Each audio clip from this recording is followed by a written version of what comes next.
Welcome, everybody, to a Thursday edition of The Crossover. Josh, how are you? Doing good, man. You? Same. Can I come in with a great? I know you got like 18 mail days, so yeah. Yeah, I have two. I have two, but they're nice ones. And Publius, or Pube as I'm calling him these days, is first. Shout out to him for coming in with he's bringing the first tradition over to the YouTube chat. How do you think our Instagram audience has transitioned to the YouTube broadcasting? Have they come over or not? Seamless, bro. Seamless. I feel like a lot of people didn't come over. Like who? Like Vinny Slamarino? Why? Vinny was never live. I mean the live chat. I mean specifically the live chat people. But you couldn't see, Zuck was blocking you from seeing the live chat 90% of the time. I haven't seen the live chat in a few months, so I don't even remember. I really do feel like, yeah, like Mo says, the Instagram first was better. It was. It really was. Do you feel like the number is the numbers are similar, but it's different people? That's what you're saying? The numbers are better. Like I think we're averaging about twice as many people over on YouTube, but I think it's mostly different people. You put in the good word with Sundar? Yeah, I did, but I still have to think that our audience would be at least 3 or 4 people if he wasn't blocking us. Right now it's 1 to 2. I don't want to see that 0. I never want to see that 0 on the screen. But yeah, I see the YouTube people here, the active YouTube community. All right, that's enough. Giving people enough time to come in here. Let's Which do you like better? I think YouTube's better. YouTube is way better. Yeah, I mean, just aside from our setup, being better, like holding the phone and all this crap, I hate that. Mm-hmm. Well, dude, if we wanted to show the screen in the Instagram days, we had to turn our camera around. That's why the garbage can thing hit so hard though, because it was a lot of work. Yeah. There was some charm in the hold my camera up to my phone, or my phone up to my screen. Especially mine, because yours is on a stand and you can turn it around. Mine's way worse. Yeah. All right. So welcome everybody to the crossover, Thursday, July 3rd, mail days. I have 2 mail days. Christina has a mail day. Do you? You're muted, sorry. I have 1, yes. How do I do mail days? I just put it on the camera here. You could share your screen. I'll go first. Yeah. How would that work? Well, do you have like a scan of it? Is that what you mean? No, I have it in my hand here. Yeah, I would just do the weatherman thing where you kind of got it. There you go. Yeah. Yeah, there we go. Nice. 2016 Optic Gold Vinyl, Shady McCoy. Nice. He's on the Bills for this. Still a good fantasy player the early years of the Bills. Then he started to fade. Mm-hmm. And check this out. Excited about this one because now I've got 3 of my favorite fantasy football players of all time. All 2016 Optic Gold Vinyls. Tyreek, Antonio Brown, and Shady McCoy. And of course, Tyreek is the rookie. That's sick. First year Optic Gold Vinyl. It's actually my favorite design of Optic as well. Nice. Very cool. All right, Christina has a mail day too. Why don't you come on up? Okay, I have a mail day. Can you hear me? Yes. Okay, sweet. My mail day is, let me just do this right. The 2018 Panini Dominion Luka Doncic Mammoth Materials Platinum 1 of 1. Nice. Bought it. It's authentic slabbed by PSA. Not really happy with that because, like, why wouldn't you just get the grade? But it is what it is. I'm excited about the card. It's a really nice looking card. Congrats. We should do a trivia question. When was the last mail day on the crossover that was not a 1 of 1? Well, will I break that streak right now? Oh, what was? Well, yeah. I showed off a Luka variation base prism. Yeah, Oh yeah. bit of a gimmick card. How about a Yeah. How about a true PC edition? Yeah, a numbered card that's not one of one. Yeah. Well, what if I rolled out like a card numbered to 300 right now? Like I listened to your return of your podcast and you were talking about the showcase that you bought, the 150, and just like how much it's been eating at you. I thought of that one. All right. Well, let me. Yeah, exactly. Okay, but let me. 150. Oh my god. All right, let me do my mail day now. Do I just push this? There we go. Okay. Yeah, there you go. All right. Here's the first part of it. Yeah. 2024 Prism Black Finite, Christian McCaffrey to keep the run alive.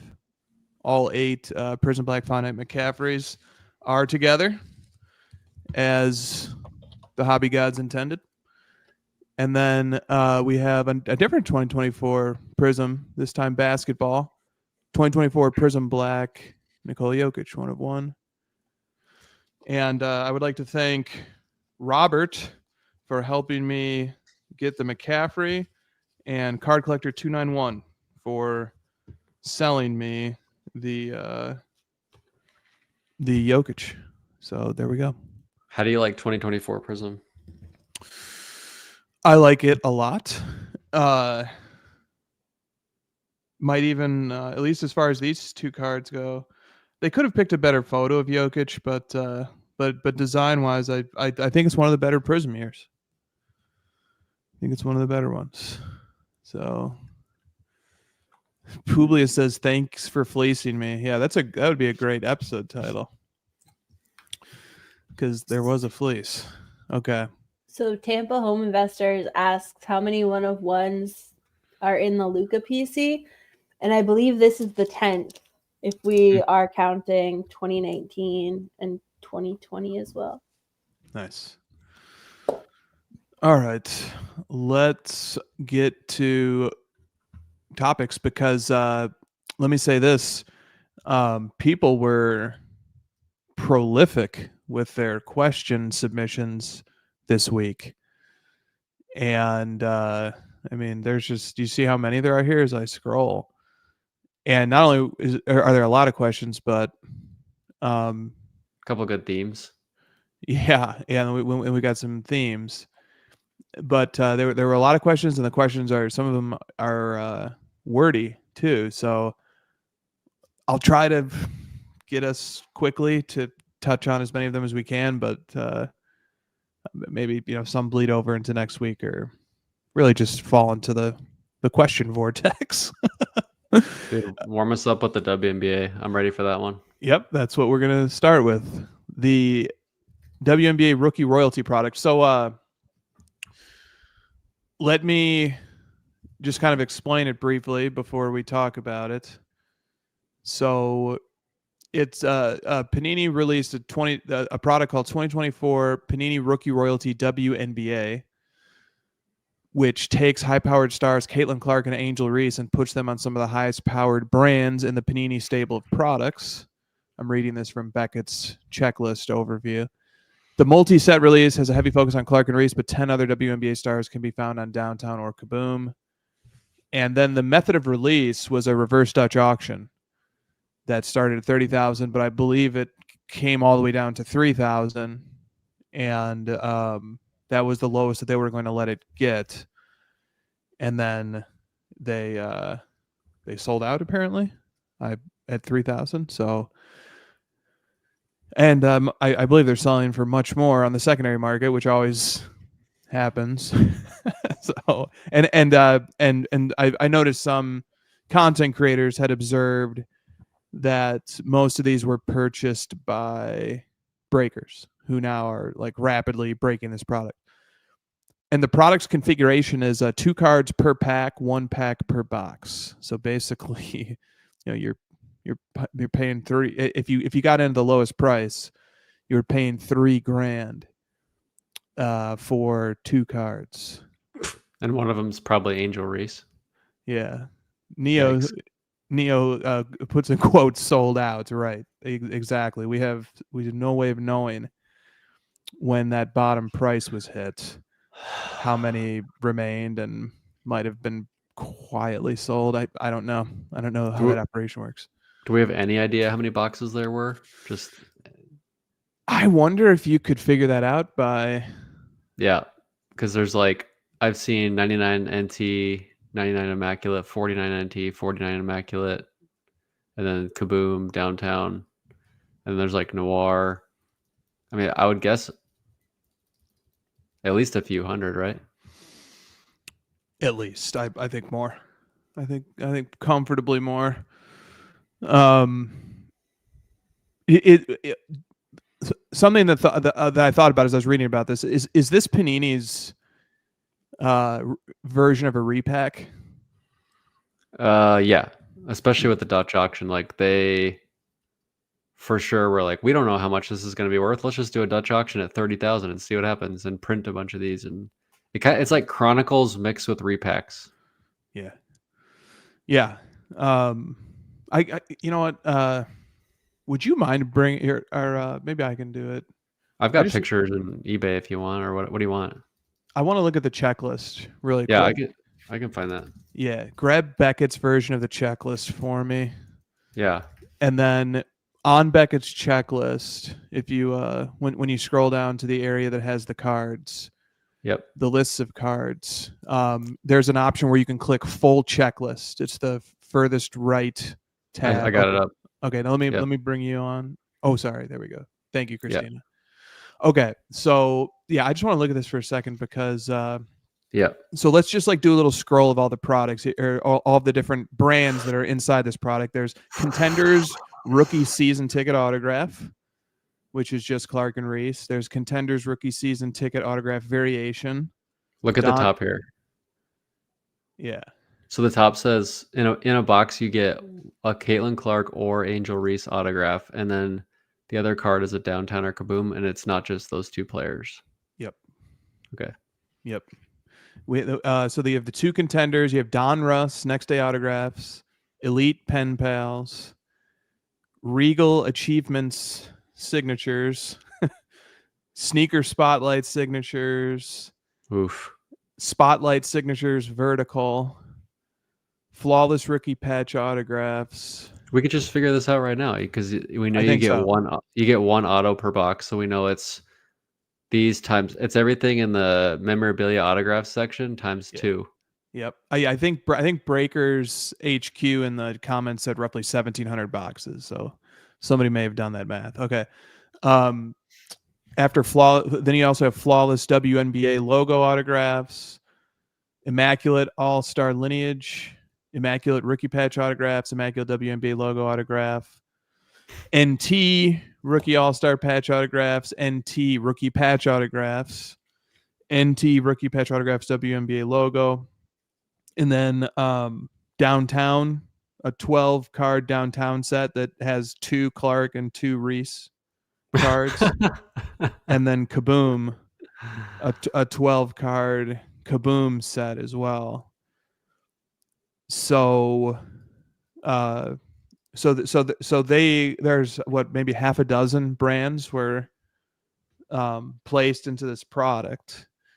And I was watching Victor talk about this product before we went live, and he was sort of asking, Victor was asking, what's the base set here? And I was on eBay sort of browsing around all these different cards, and most of them have a weird number, or a number that's usually an insert style numbering. But the Kabooms and the Downtowns both are just number 1, number 2, number 3. I don't know. It would be this would be really hard to figure out what's the base set, if anything is. So there's like a pretty good chance it's like less than 50, but a good chance you won't even get a Caitlin Clark card, and you'll just get like a Angel Reese Contenders ticket and then some random Downtown player. For you spent $5,000 and you basically got like $100 worth of cards. Yeah, I don't know. I don't know what this stuff's selling for right now on the secondary, but then the other thing that was interesting on the backside of all the cards in the fine print, and in the area where you're given information about the manufacturer and the intellectual property rights holders and licensors, the following line appears: 2024-25 Panini Instant WNBA basketball. So it's almost as if that is the shell product, is instant, and then the brands that appear on the front are like instant is the primary brand, and then all these brands are sub brands or almost themed parts of the insert theme. It doesn't say royalty on any of the cards. It does not, no. So it's like they boxed it up in this box after they made the cards without knowing it was going to be royalty. Great question. That probably sounds about right. Also, isn't Panini Instant like the tops now? Like it's like the print on demand. Yep. Have you That's why that's so interesting. Have you gone over this yet, Chris? The fact that WNBA does not have NT Immaculate Flawless traditionally or ever. Right. Yeah. So like they just like made the men's products and slapped Caitlin Clark's face on it, right? Yeah. Yeah. Yep. And Angel Reese. What about?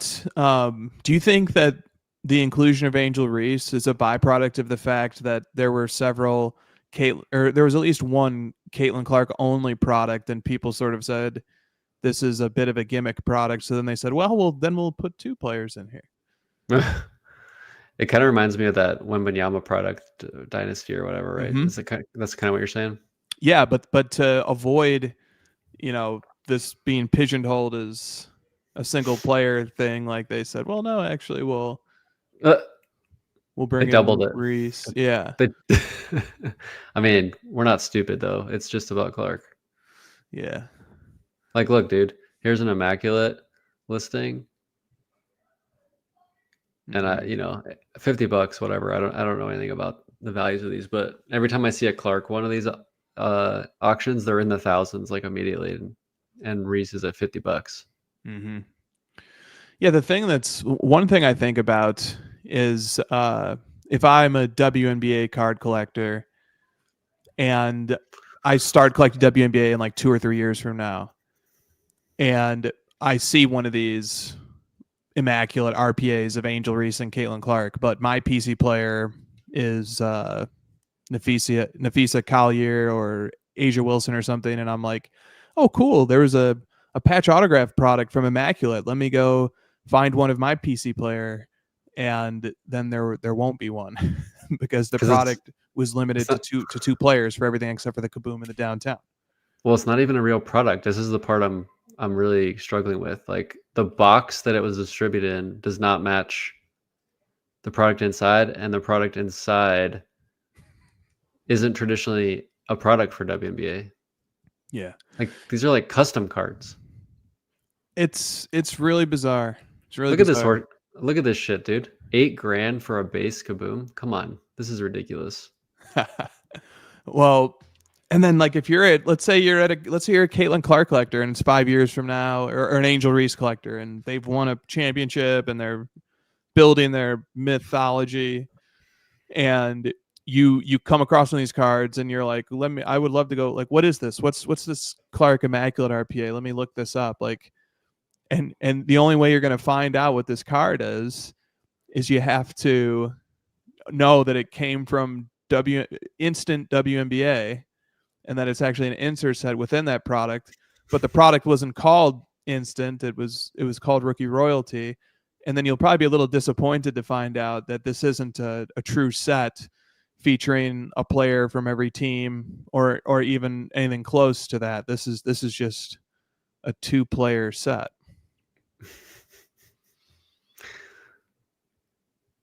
Yeah, I'm not sure. Like, you and I and Christina, we put a lot of value into like the lineage of the sets, the products, like the organization of them, the numbering, et cetera, et cetera.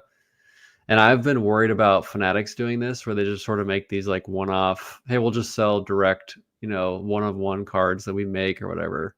And this kind of feels like phase 1 of that. You know what I mean? Mm-hmm.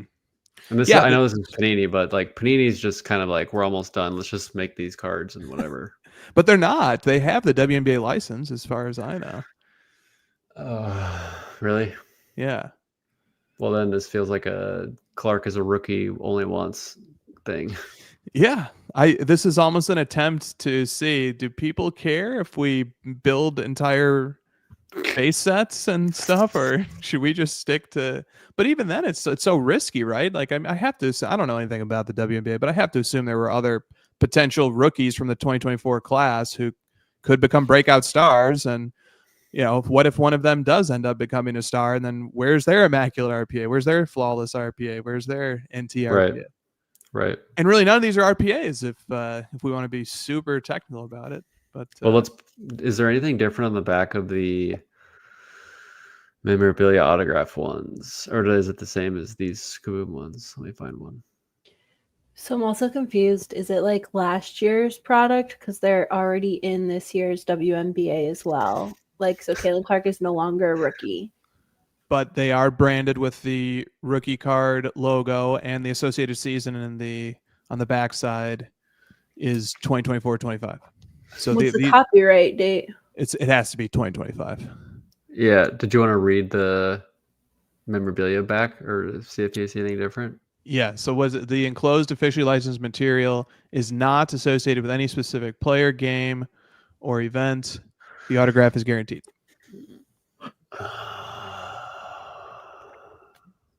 So yeah.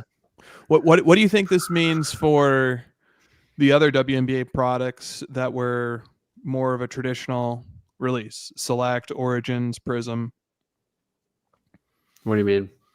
Well, Clark and Reese appear in this rookie royalty or Panini Instant product, but and this doesn't have any clear base sets, and it's just mostly those two. But they also appear in a very traditional Prism product that has a full checklist, players from every team, of a nice chunk of rookies. Does this do any favors for those products? Do those sort of seem more appealing now? To me, but I mean, you see the price on this stuff? People just don't seem to care. Mm-hmm. Is it that they don't care, or they're just like so ignorant that like they don't even grasp what they're buying? Yeah, that was kind of my take on the Caitlin Clark investor purchases in general. So it kind of is going down the same path. Mm-hmm. Dude, $8,000 for a base Kaboom. This is like, come on. Okay, let me get to our questions on the WNBA stuff. So first up from Cali Dreamin' 84, was Panini more greedy or stupid for starting the Dutch auction of the WNBA rookie royalty at $30,000? Does this represent the hobby making a stand against crass commerce? I think he's referring to the fact that it dropped all the way to its basement price that was established in advance, which is $3,000. Okay, but correct me if I'm wrong. The way that Panini does their Dutch auctions is not like a true blind Dutch auction. Whatever price you hit buy at is the price that you personally pay. Mm-hmm. So if I'm an idiot and I hit $30K just opened and I buy 2 boxes, mm-hmm. and then like as it goes down, and then Josh is like, oh, give me 5 boxes at $3K, and then buys the last 5 boxes, or buys the 5 of the last 6 boxes, and there's 1 box left, and I'm like, oh, I'll buy it for $3K. Now I owe Panini $65K for my 3 boxes, and Josh owes $15 for his 3 boxes. Yeah, you owe 63. Yeah, or 63. Yeah. Sorry. Yep. Yeah. So like, to me, that's just ridiculous. Like, it should be everyone pays the floor. Okay. Yep. Josh, one of the things that this question is getting at is Joe is, or the question asker here is sort of saying, did people finally say enough is enough and just let this drop all the way to its floor? And that floor was established in advance. So we don't know, and this isn't the first time one of these reverse Dutch auctions has happened, and it just sort of hit its floor price and then just went away really quick. Can we read into this that people just took a stand against the outrageous pricing, or are people just broke, or I don't know what? I mean, I think most of these were bought by breakers. So There's one on eBay that's over 5K auction. yeah. So that was someone that forgot to bid the 3K or something. Right. Like, why would you pay 5 after having the chance to pay 3? If you're a breaker and you see that these you can sell spots that total up to more, Right. then there's a business angle there. Yeah, that's the tough part about those reverse Dutch auctions is you don't know fully how the breaks are going to settle and the prices of the breaks, and then that ends up determining the secondary value. Yeah. This is just it, dude. What happened is they're like, her rookie season's over. We've printed all of her best products. Let's just freaking make a whole new thing and let's just cash in big time on the end of her rookie year. That's what happened. Yeah. I would feel great if we could say, yeah, people finally spoke with their wallets against very high-priced products. But as Josh has pointed out, people are now in the secondary market spending 5, 6. Someone in the chat said 8K for these. So I don't think we're speaking with our wallets. I think just maybe people didn't know or whatever, but people are paying up for it now. I think that also there were people like they all didn't go for 3K. So like I don't know if it's Panini was greedy or if Panini was like, you know what, if everyone's going to make money on this, we should be able to make money first. And kind of read the writing on the wall, which is what like first off the line usually does, which is they sell higher on the secondary market because people don't have time, people forget, people don't even know what's coming out. And then it comes out and then they're like, and then they see a fucking base Kaboom go for 8K and they're like, oh, I want a box of that because I want to flip a 5K box into 8K for a Kaboom. Quick question to both of you. So we saw that there was around half a dozen brands included here: Flawless, Immaculate, NT, Noir's Speaker Spotlight. I believe the Kabooms and the Downtowns are branded as Panini One.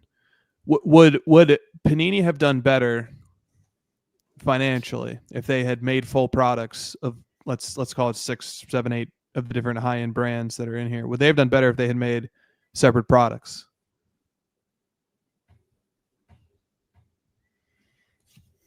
I'm not sure. It's like they have to market all those individually. They have to distribute them individually. They have to create this checklist. They have to do all the work. And I just felt like they're into the second season of Clark, and I just kind of feel like they were like, let's just make one and cram it all in before it's too late. I don't know. Yeah, because that season's going to be over pretty soon. Yeah, second season. Yeah, the second season ends in like August. Yeah. Like literally. Like it's a 3-month season. Like it's May to August. I'm not sure. It feels like they created what they were after, which was a ton of hype and people going nuts over this. You know, they got what they wanted.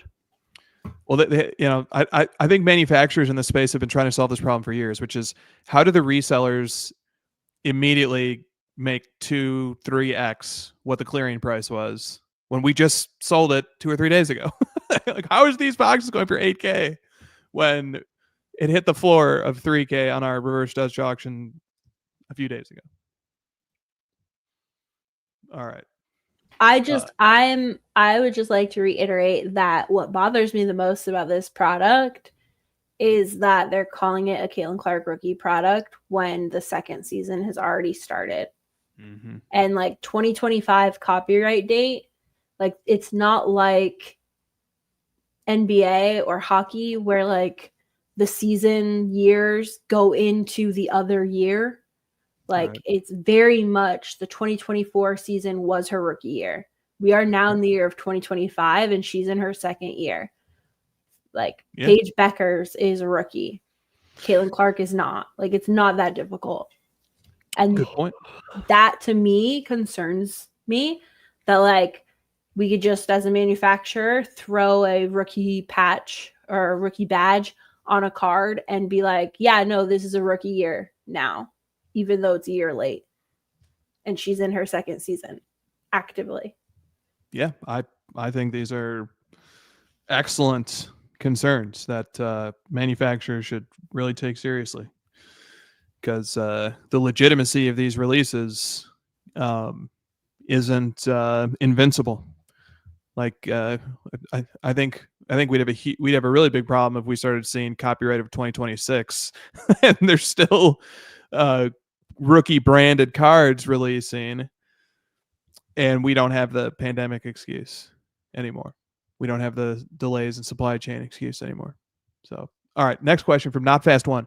Is the WNBA rookie royalty product watering down the Caitlin Clark market with cards from sets that don't exist for the WNBA? Of course, man.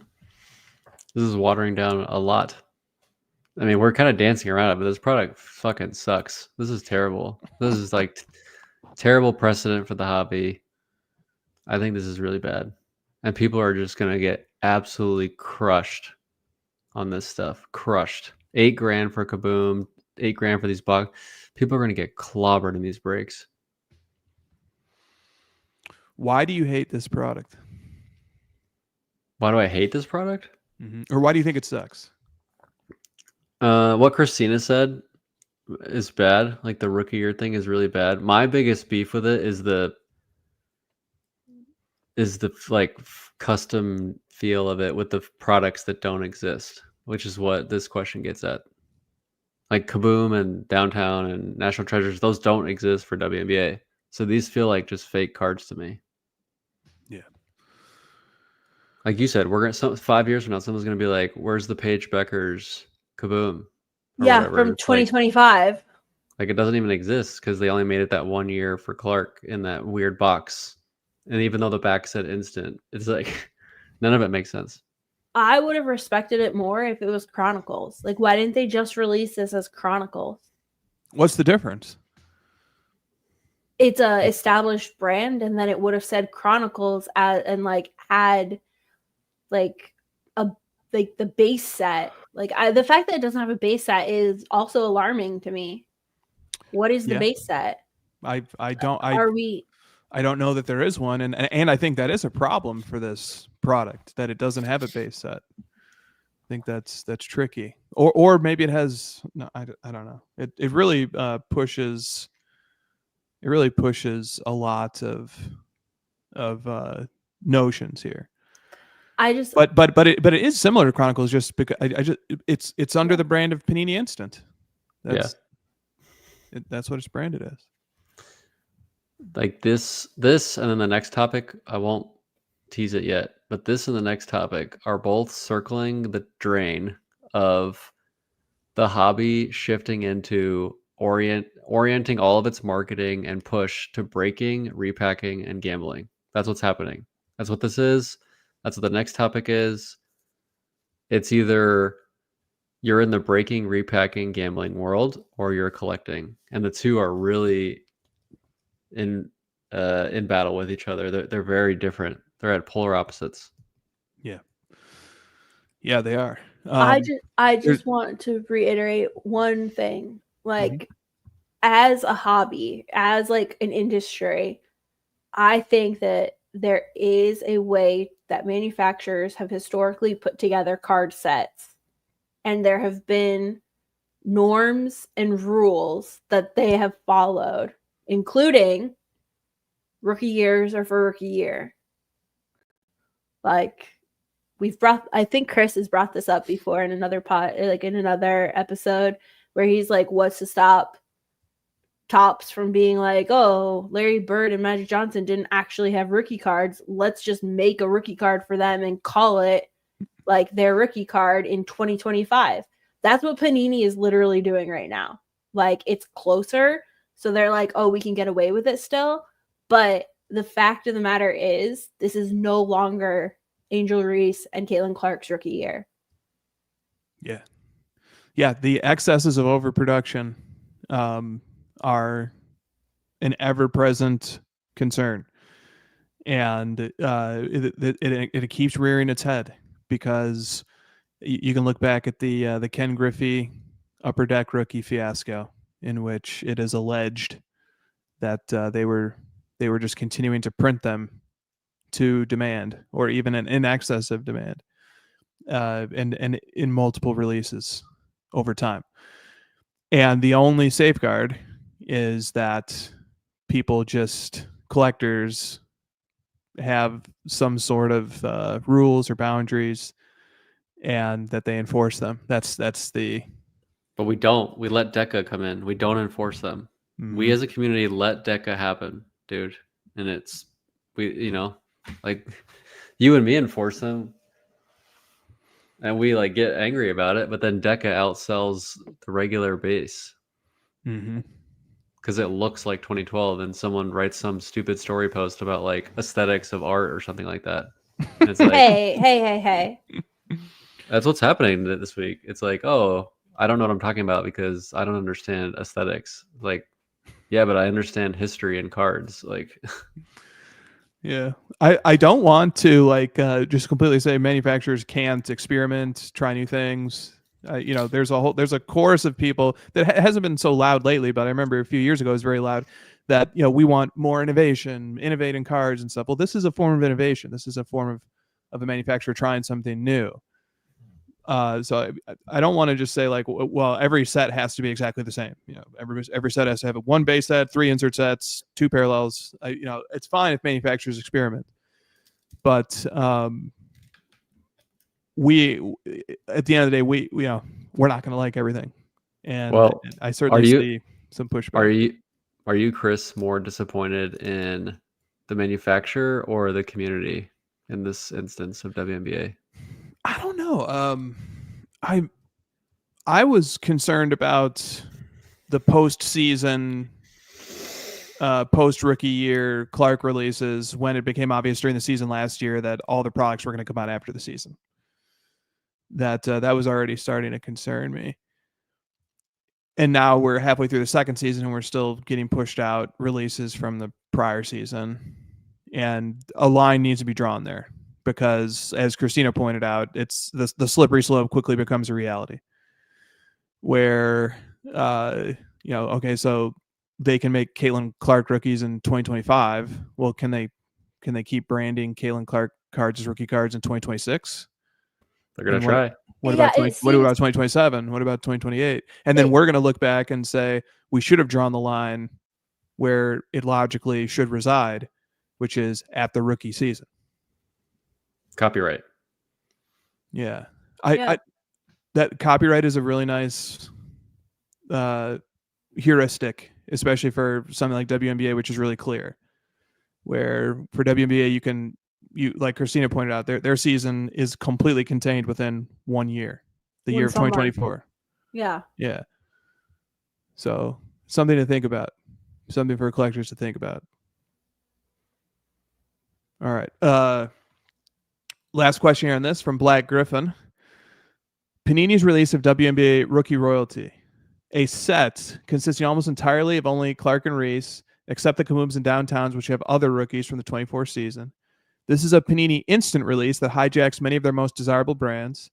I can't wait for the top line of the PSA flip to read 24, 25 Panini instant. What do you think about Panini ruining, I don't know what that word is, ruining their reputation of their best products and printing them whenever they want under the instant arm? Does this compromise the lineage of those important legacy brands? These being instant cards decreases the significance tremendously in my eyes. I think we've covered pretty much everything here, but you said hijacking. Okay. So I think it was a short-sighted move on Panini's part to release this product as it was. It seems like it was thrown together at the last minute to try to get something before the season ended. so that they could still consider it a rookie year. And I'm disappointed in Panini for what they've released here. Do you think? What do you think the average box sold for? Would you be okay saying $5,000? Mm-hmm. No, I think it was more than that. Okay, so they made $10 million on this. Yeah, that's pretty good. And they probably paid Clark, so she did 850 autos. So let's say that they paid her $1,000 an auto. Mm-hmm. Their budget was, 850 grand, and they made 10 million or whatever. Mm-hmm. Don't forget Angel Reese's auto. I did the math already.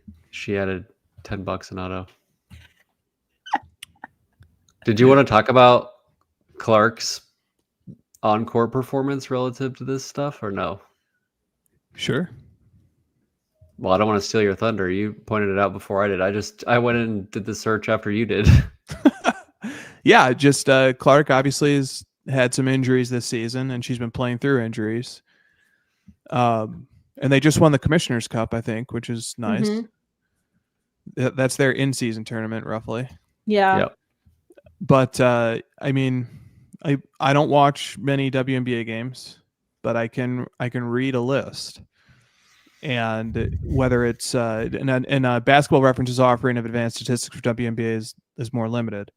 But whether it's win shares, which is a cumulative statistic, so the fact that she's played fewer games at fewer minutes is going to hurt her, or player efficiency rating, which is a rate metric, so the amount of time she's played doesn't impact that. She's nowhere near the top 20 players in either of those lists. Player efficiency rating is a stat that skews towards bigs sometimes. But she is just she's not having an MVP season, even though she still has the second best MVP odds. I looked that up on FanDuel right before we came over here. She's like a plus 460, and Nafisa Collier is like a minus 330. Dude, she's shooting 29% from three. Okay. Yeah. She's What else? Yeah. She's averaging 6 turnovers. Her scoring is down from last year. Yeah. She's not having a very good season. No. I just are people even, I mean, people obviously don't care, but does anyone care a little bit that she's struggling and her prices are like 300 grand for sticker autos? I don't think anyone cares because they look at it as what she's bringing to the women's basketball as a sport, and she's still selling out NBA arenas as a WNBA player. Every game that she goes to is a home game, no matter where she plays, because she has fans that come to watch her. And I think people are banking on those little girls eventually coming into sports cards and wanting to capture those cards and their childhood GOAT being Caitlin Clark. But that only works if she has the accolades after the fact, moving forward. I think also that a lot of people are partaking in her market that don't watch that WNBA at all and Right. just see her being mentioned by Dave Portnoy, and they're like, oh, I should get in on this because this is a way for me to dog whistle that I support women or something. I don't know. Do you support women? I do not know. That's what I thought. Yeah. She's like Steph Curry if Steph Curry shot like Shaq from three. Not Shaq, but 29% is bad. I mean, yeah, I don't know. I've said it before and I'll say it again. If she was any good at coming out of high school, she would have gone to UConn. Yeah. That was the first red flag. Exactly. That literally was the first red flag when people were like, this girl from Iowa. I was like, she chose to go to Iowa. Gino didn't convince her to like come play at UConn. Like, okay, now let's tie this into card pricing. She didn't win any national championships at Iowa either, but that didn't stop her from being the most popular player in college basketball by a mile. So I got a DM today from Jason Gene Cards, who said achievements are just a means to a player becoming popular, but popularity is what drives hobby demand. And being great can be a catalyst for popularity, but you can also be popular for other reasons too, such as your style of play. Yeah, exactly. she's gonna be the Kobe of the WNBA. Did the Fever shoot 34% from three? She's like their worst 3-point shooter. Yeah, every metric I look at says Boston right now is their best player. I mean, I will also say though, like she does get double teamed. Like I've seen clips of her being double teamed on the court. So like, yeah, your percentage is going to be down if there are two people on you. She's like, also she's only the ball. And she's a guard, and it's a small sample, and she's been playing injured, and it's only her second season. Yeah. So when we're in the player's 8th season, that's a very different discussion than second season. She's only played 9 games this year, and she's second in the league in assists. Yeah, let's talk about the rookie of the year, which is going to be Paige Beckers, who did go to UConn, who used to play against Caitlin Clark as a kid because they grew up in the same area, then went to UConn, so we know she's the better player, and then has 2 national championships, I believe. Like she's put up some nice numbers this year too. Yeah. Have you looked at this pie efficiency rating? Player impact estimate? Yeah. So Paige is 17th and Caitlin Clark is 25th. Angel Reese is 21st. Mm-hmm. Yep. And this one I thought was like a respectable stat because I saw Asia Wilson, Aaliyah Boston, Nafisa Collier is number 1. Like it's got the players that I recognize, so I assumed it's pretty good. Yeah. That's like the NBA's official catch-all, and they use it on the NBA side too, and on the WNBA apparently also. Brianna Stewart's number 7. It's like all the players I know at the top. Ionescu. Yeah, Ionescu's having a pretty good season, I think, too. After shooting 1 for 30 in the finals in the Game 5. All right, are you ready for the big topic? We just spent 45 minutes on WNBA. I'm ready for anything. Yeah. Anytime I give a preamble that says we're gonna go really fast through stuff, just know it's the opposite. All right. Let me open up with a 4-pack of questions that I'll ask a similar thing. Okay. From Perimeter Collectibles, I haven't seen anyone talk about this, but have you noticed that Kaboom and Downtown cards are selling way higher than most players' other significant cards? Have you noticed that? Ryan Bitter says, we want to hear Josh sound off his takes from this past week regarding Kabooms and Downtowns. JF Sports Card says, please discuss low-numbered vet downtowns and case hits, outpricing low-numbered rookies. And finally, AJM Cards 94. Can you just give Josh the floor and let him discuss his stories from this past week? Yeah, this week I just started posting stories of examples where like unnumbered kabooms and downtowns, sometimes gold kabooms and downtowns, are just like vastly outselling more traditional, gold prism type traditional cards that we're used to. And like a pop 13 Todd Gurley downtown sells for $1,500, and then like a true rookie gold prism sells for like $400, for example. I have a few of other ones like Alvin Kamara. If you just like pick any football player and do like min price 500, sort by date sold, it's basically all downtowns and kabooms, and then they'll sprinkle in like some insane 1-of-1 rookie. Like the Josh Jacobs one was funny. Did you see that one? Yes. Sprinkled in between a base kaboom and a base clearly Donruss downtown Josh Jacobs non-rookie is his XRC Select Black Prism 1-of-1. And it sold for less than the 2 base cards. That's a great one to just stop on for a second here. I can probably find it on. Yeah, go ahead and find that. Josh Jacobs. It's usually like a player like that where it's like they're good, Right. but not great, and that's where my theory comes into play. Yeah.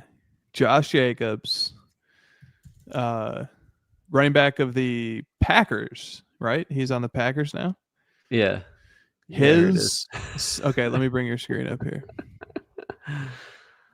So this works every time. You filter by minimum price $500. You search the player's name and you sort by date sold. And you could just see it's like, here it is. Clearly Donruss Downtown, Josh Jacobs sold for $600. I honestly don't even know what that is. And then 2024 Kaboom, just regular, not even numbered, for 710. And squeezed in between those two sales is his XRC Black Select 1 of 1, presumably one of his better cards, and sold for less than those two cards. Dude, you can do this for everybody. Alvin Kamara, look at this.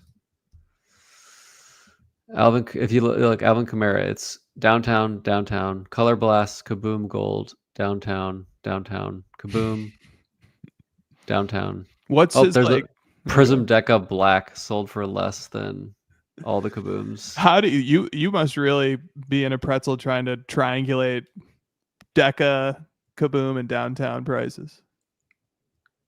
I mean, this is why I keep going, because I'm just so enraged. It's just like rage posting these. Like it's look at this. Are you looking at my screen? It's all Kabooms and downtowns. And then look, there's a sprinkled in gold vinyl out of 5 rookie card that sells for 1/7 a Kaboom green non-rookie. Does he have like just base Kabooms that are selling for higher than his rookie year Prism Gold vinyl?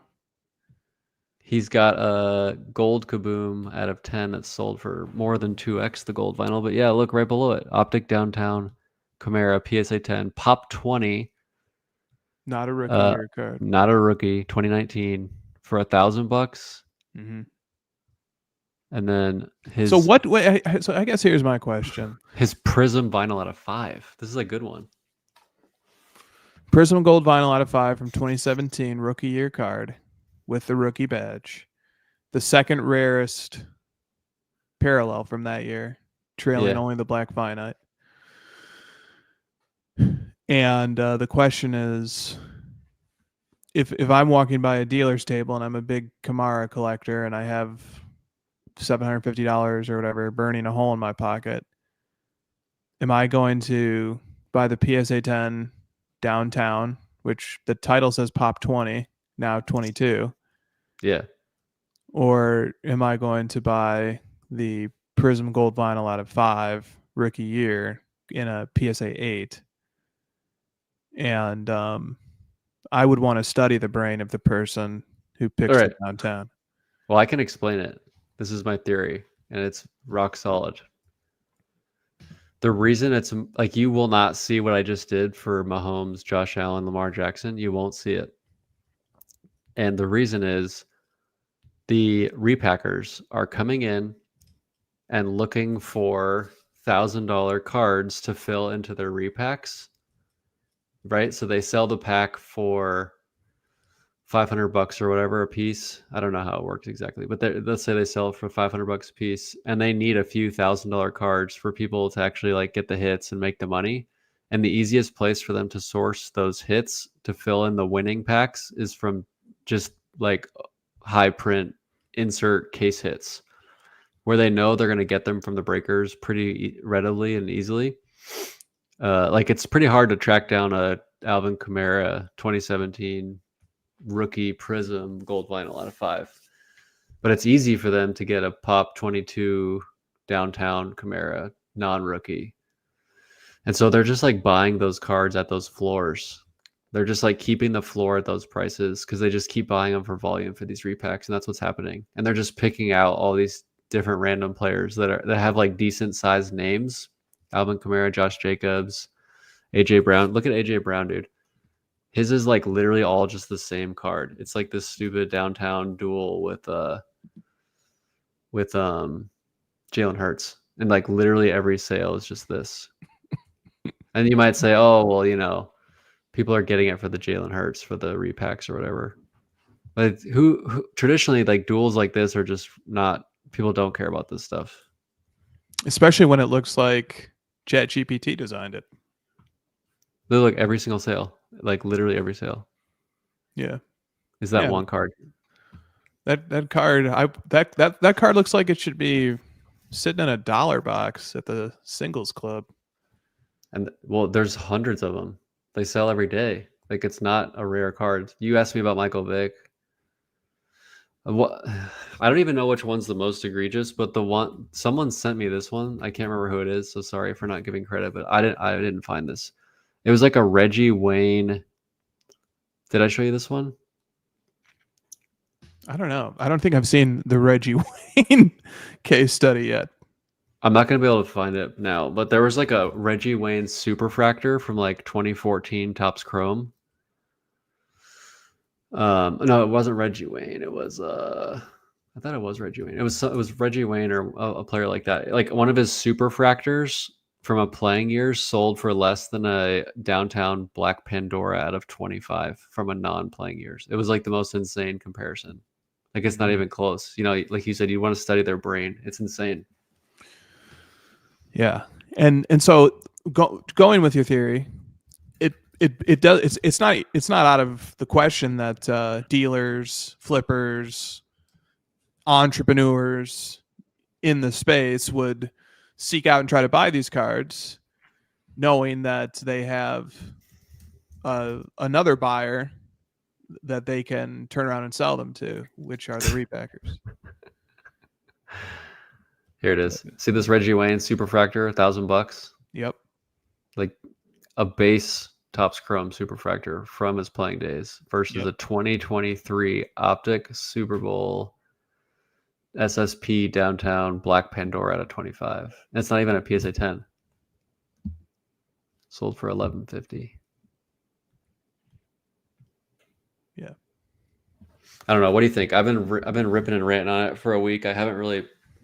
I mean, I've gotten DMs and people are excited one way or the other about it, but.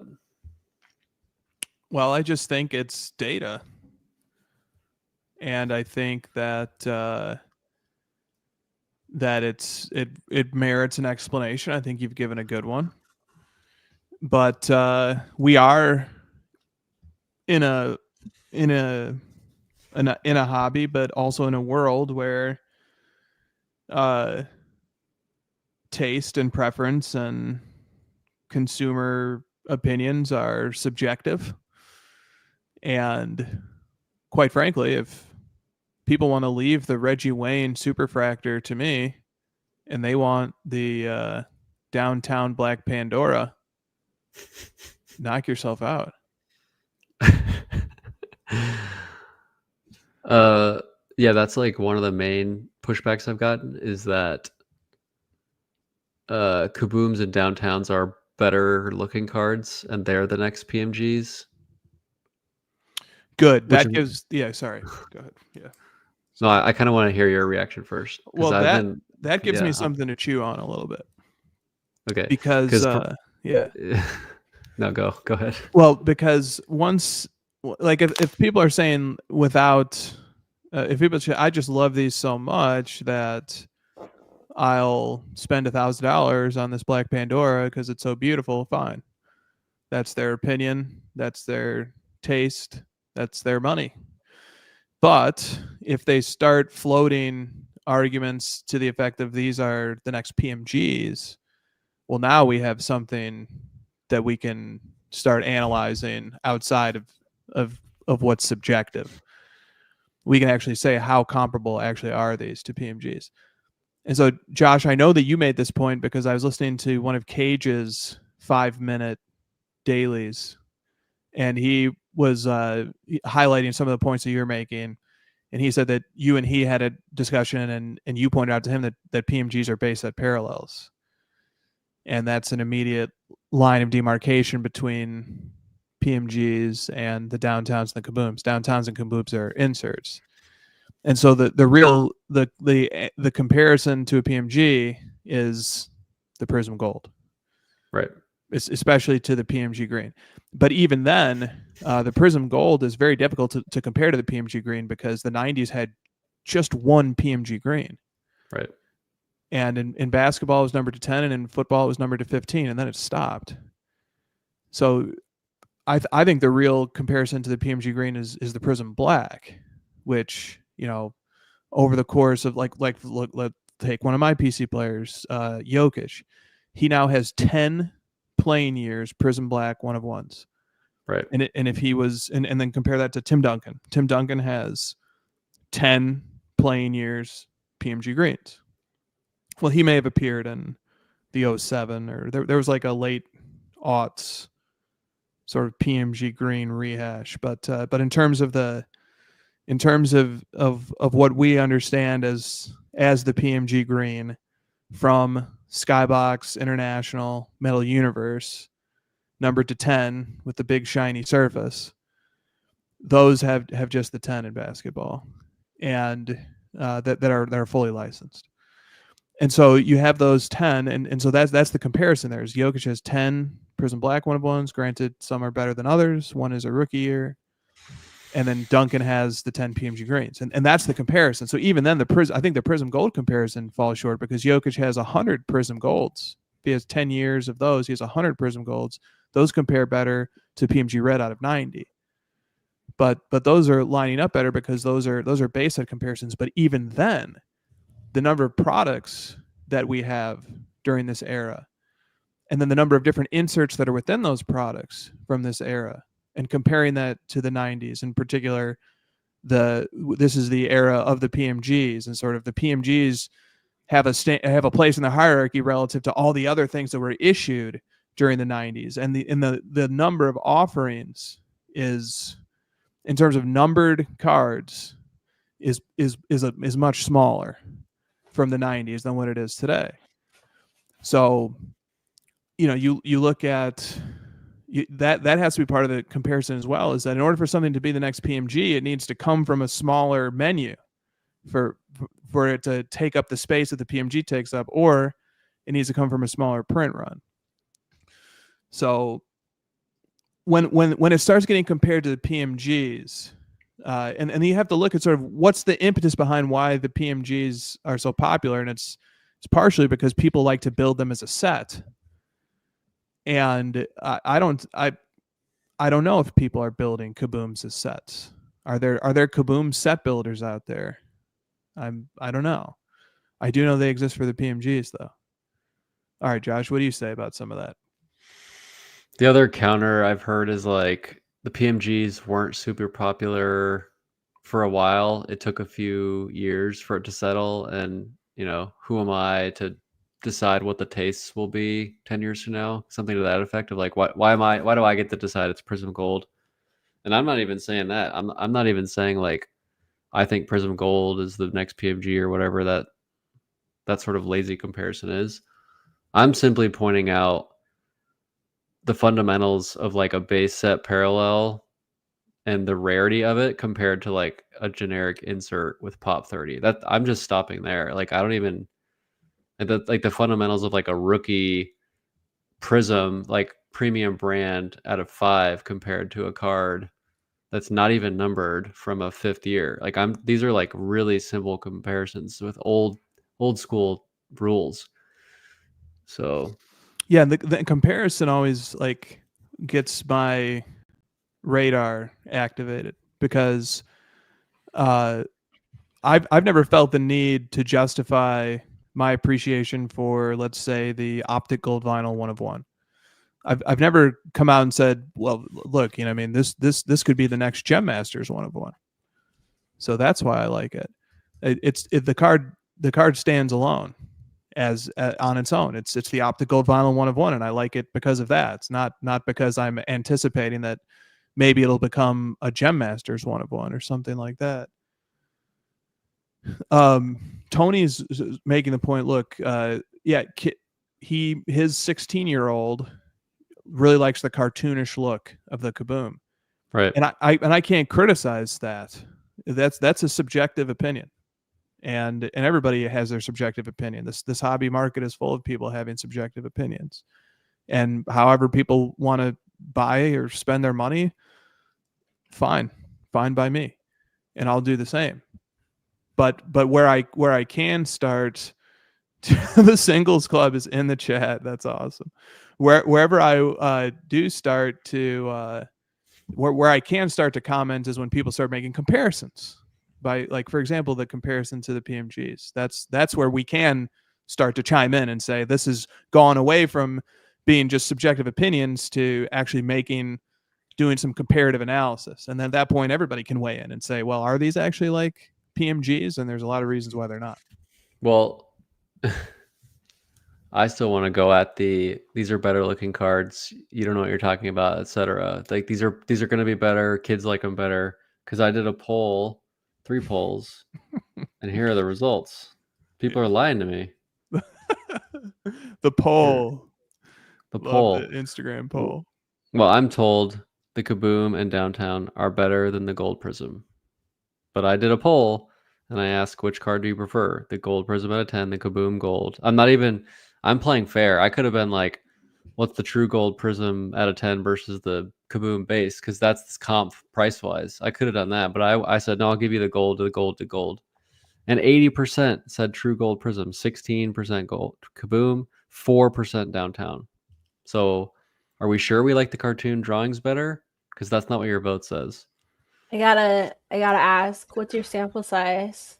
How large is your margin of error? I have 904 votes on each of these.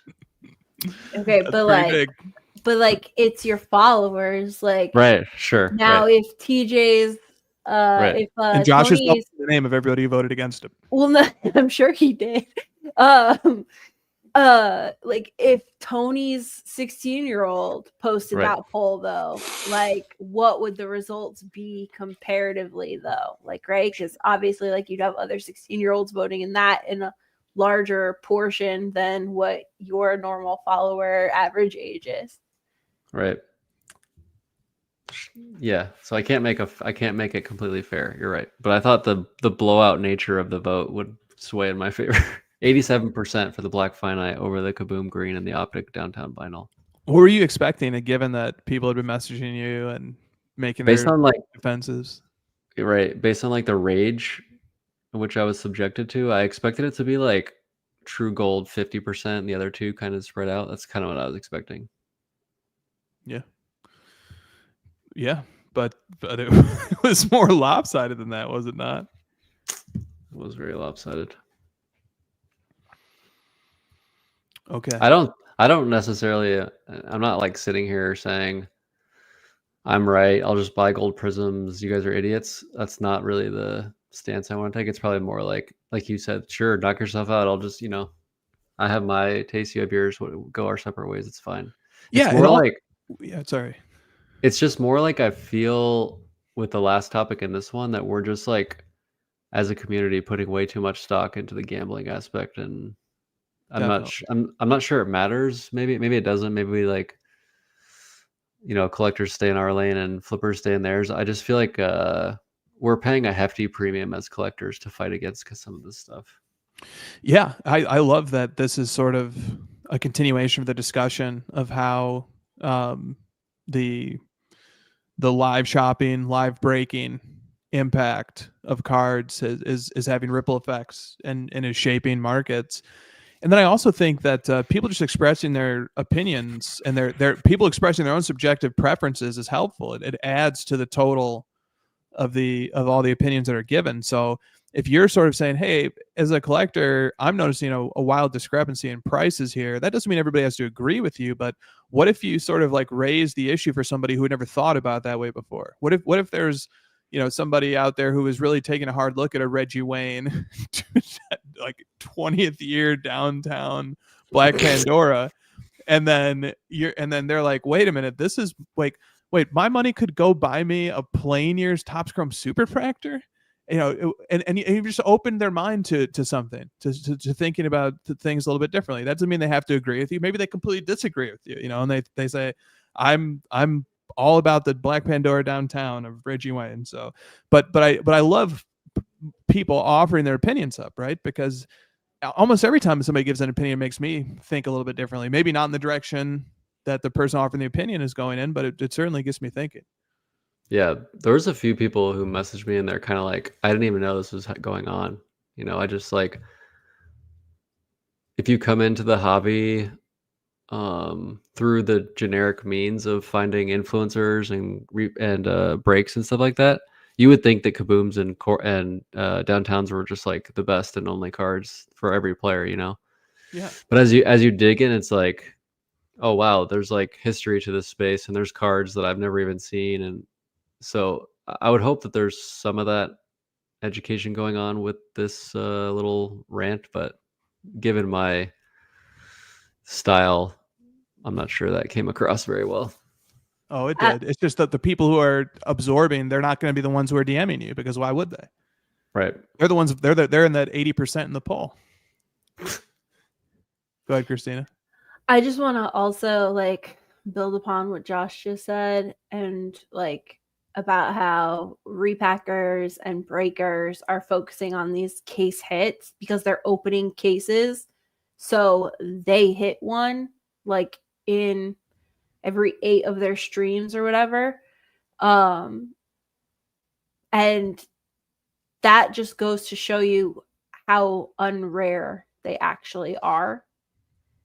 And that should also just be like a plus in Josh's column of like what's wrong with these cards, is that you see them repeatedly over and over again on breaking streams and in repacks. Like, you should not be going after the cards that like everyone sees up for sale constantly. But anyway. Yeah, I mean, look, this goes to the iconic versus rare topic, but yeah, let's not do that one right now. I'd also like to point out, me and Christina have been on the Kaboom hate train for years. We're right. card carrying members for years. We were the founders. We built that train, Josh. We built that train. All right, let me read this next question from Goats and Gronk. In a recent crossover episode, it was debated where Prism Deca ranks among Panini brands, and I believe Chris had it mid-tier and Josh had it as toilet paper. Similar thought experiment using Josh's recent crusade against Kaboom and Downtown pricing. Where do you draw the line for where you think it's justifiable for a Kaboom Gold, which is out of 10, to be worth more than a base set 1-of-1 parallel? Just in your opinion. Which doesn't, or you can give advice, but I'll certainly answer this from my opinion. And I can go first if you guys want to think for a second. Please do. Yeah. Okay. So Josh and I also did a different experiment not that long ago where we were comparing the rookie gold out of 10 from Prism to base set 1-of-1 rookie year cards. And a lot of the time I will take the rookie year 1-of-1 from a lesser brand or a less known brand or an off brand. I'll take that over the Prism Gold out of 10. And I like the Prism Gold out of 10 quite a bit more than I like the Kaboom Gold out of 10. And I have owned, by the way, a Kaboom before. I owned Christian McCaffrey's first Kaboom Green 1-of-1, which was in a Panthers uniform. I almost burnt it, Josh, like when I saw it come into my house. Can I fire him? Is that even a thing? I think you should. But I sold it as part of my consolidation effort when McCaffrey's NT Shield autograph came up. But I have owned it. I do think they look fine. They look nice. And but in terms of a Kaboom Gold versus a base set 1-of-1, I think I would be hard pressed to find a situation like let's make this a little more concrete. Let's say it's Jokic. And Jokic, he has a Kaboom from this year. He's in 2024, whatever product produced those Kabooms. He has one. He has a gold and he has a green, I'm pretty sure. And any of those, even the base set one, I would be very hard pressed to find a scenario where there's a base set 1-of-1 of Jokic from 2024 that I would pass on in favor of his Kaboom. Especially, and this is key, given the price. The price is very, very important. So if Jokic's green Kaboom 1 of 1 went for the same price as maybe like an off-brand,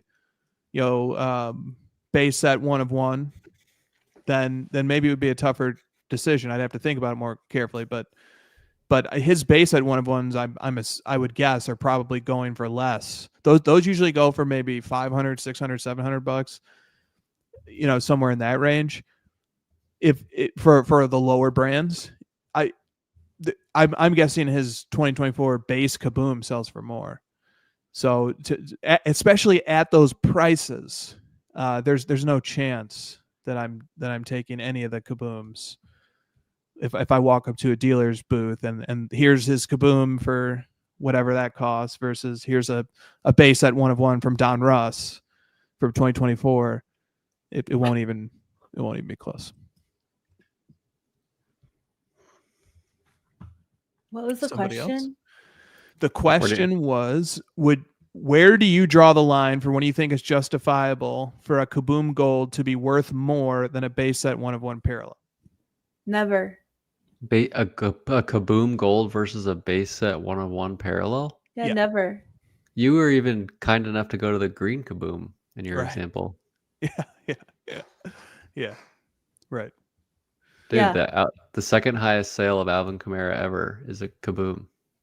And it's not a rookie. Like in your example, you were going down with Jokic, you'd have to like freaking you'd have to pay more for the green Kaboom than one of your blacks. Like, yeah, exactly. Well, that's what the price is, just such a huge factor here too. Because they're the next PMGs and they're more beautiful, dude. I mean, just get in line. Well, wait, hold on. Let me set up a hypo here. Christina, before you go, can I just put a bow on mine real quick? Go ahead. Sorry, I All right, you were done. Jokic's Kaboom comes from Revolution 2024-25. The base version sells for around $900 raw, $900 to $1,000. I can get a base set 1 of 1 of his from many products, Crown Royale, Don Russ. I can get the base set 1 of 1 for Court Kings for considerably less than that. Yeah. And that's just the base Kaboom. So that's just a very easy choice for me. Is it like to just like put a like a context on this question? Is it's non-rookie year base 1 of 1? Take it however you want. Well, the only thing I'm thinking is like potentially you have a Tim Duncan like non-playing year base 1 of 1 card that comes out in 2024. Would you rather have his, I don't even know if he was like his 2013 Kaboom? Like, I don't think he was in 2013 Kaboom, but like let's just do Kobe. Kobe's difficult, but like you have like a playing year Kaboom versus a retired player base 1 of 1. Like maybe at that point I would think about it, but I'd probably take the base 1 of 1 every single time. Yeah, dude, look at my screen. Yeah. Jokic 2023 gold, and I search Prism or Kaboom. It's Kaboom, Kaboom, Kaboom, Kaboom, Kaboom, Kaboom. Then you get to the Prism Gold. So the highest selling Kaboom is 8,700, Prism 3,100. So it's like 3x the price. Yeah. Yep. What are we talking about? This is nuts. Yeah. Yeah. Yep. And those are the Kaboom. I don't like the Crown Royale Kabooms. I don't like how those particular ones look. Some of the earlier ones look nicer. Am I supposed to care that it's not even coming out of a consistent product as a collector? Does that even matter anymore? It just comes out of some box. They just move it around. It's been moved around, and that was a big thing when we started to build that hobby, that Kaboom hate train. I was actively adding the Kaboom sets because they were starting to sell more frequently. So like we have a bunch of them, in the ladder because I was adding them. So they're across all different. This is the gold pack. like the gold, like this is that's its own fucking product. But like they've been in Absolute, they've been in Crown Royale, they've been in Prism, they've been in like they've been in multiple products, and it's completely inconsistent, which I think is a downside of this product. But people seem to follow them wherever they get put every year. Yeah. Josh, do you want, I don't even, at what point do you take a Kaboom over a base set 1 of 1?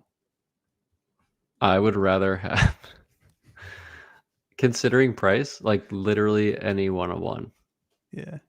Like The I'm price so is a big far, factor, yeah. I'm so far in my hate. You shouldn't be asking me any more questions. Can I do my little bit on every card is overpriced? Because I think this is a point that gets lost when people sort of get frustrated with other people saying something's overpriced. You think all cards are overpriced? Yeah, yes I do. But I don't just think it, I can prove it. This is like a magic trick. Is this like an illusion or a magic trick? This is like a bar party trick. I can prove that all cards are overvalued. Please take screen share away from me. Okay. Okay. Here's how I will prove it. All cards are overvalued with one exception, which is the person who bought those cards. Other than that, 7 billion people think that card is overvalued. And do you know how I know that is a fact? Because they didn't buy it. False. Oh, no, it's true. They didn't buy false. Because I missed the ending of the auction and it went too low, and I would have paid twice as much for that card. Okay, then why don't you? Because the guy who now owns it refuses to sell it. Okay, well then, at that point, the card is I mean, a transaction hasn't been consummated, and if you really cared about it, you wouldn't be so lazy as to miss it when it comes up for sale. Can you please get to the part where you quote the philosophy book about this?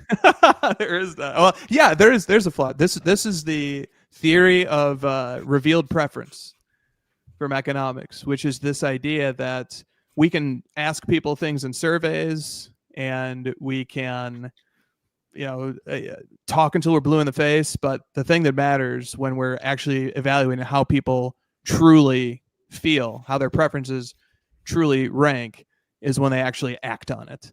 And the market is a place where you act. And so if I'm sitting here, like, let's take a PWCC Premier, like the last PWCC Fanatics, the last Fanatics Premier auction. I didn't bid on or win a single one of those auctions. To me, every single one of those cards, by definition, as I sat there and watched that auction happen, every single one of those cards is overpriced. Because if it wasn't, I would have bid on it and I would have won it. So every single one of those cards, by definition, under the theory of revealed preference, is overpriced. And that's not true of just me. That's true of every single person who watched it. That's true for every single person who wasn't even interested enough to watch it. Every single card is overpriced, except for the person who purchased it. At first glance, I hate this, but it's settling into my brain. Just give me a minute.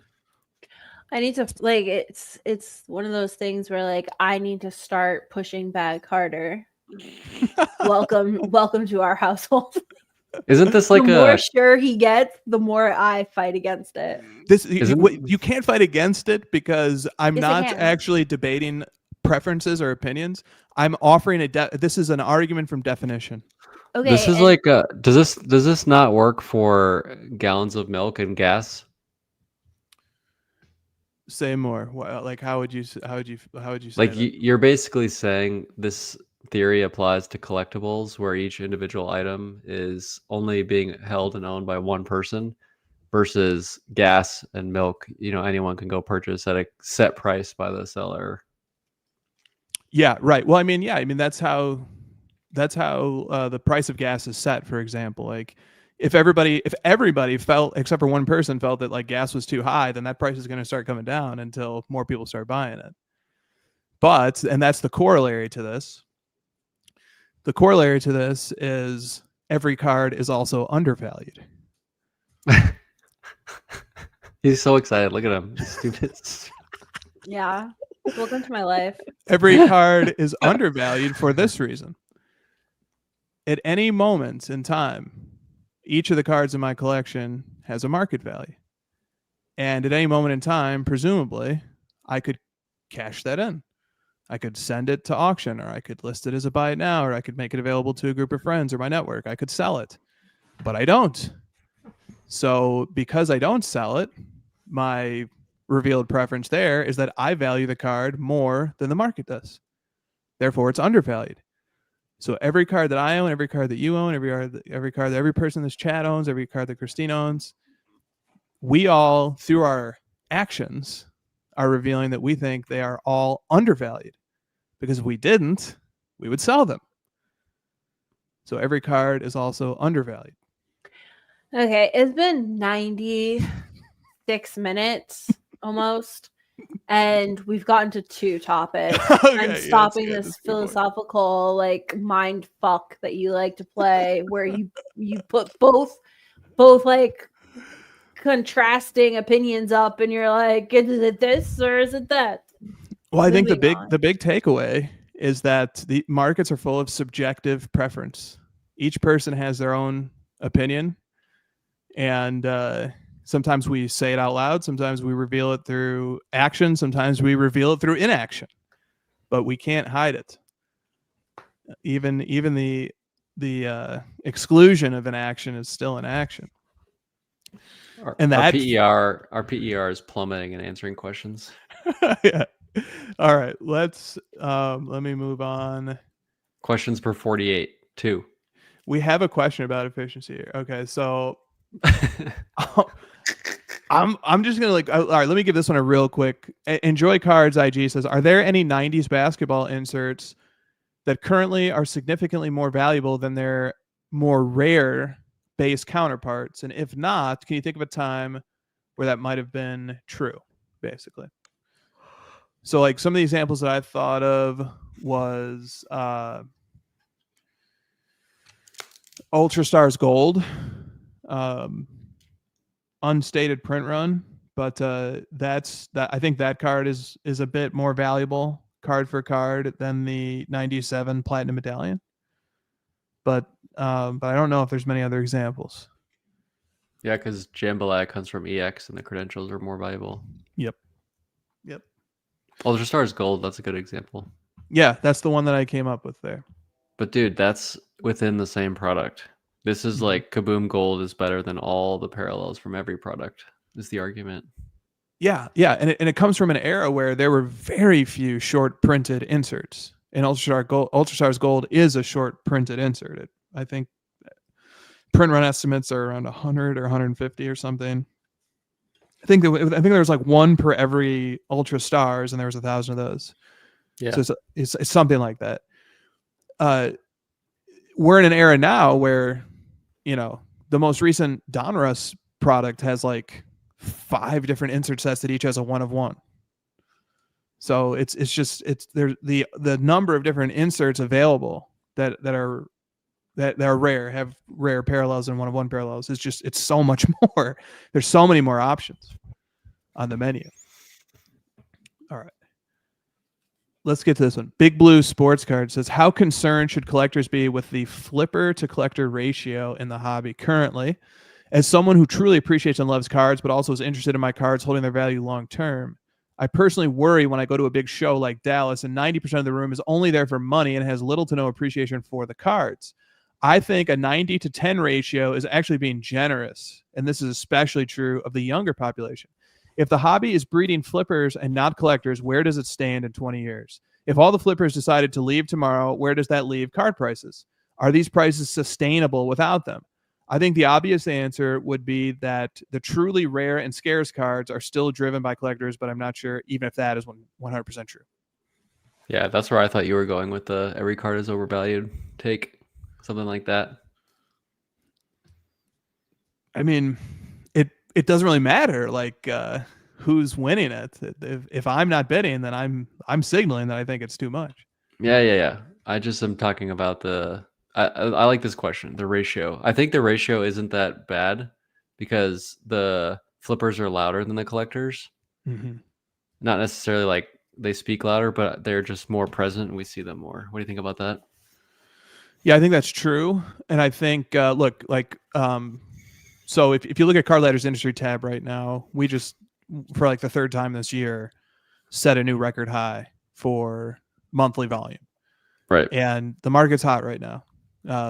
Caitlin Clark, go look at her rookie royalty Panini Instant cards on eBay.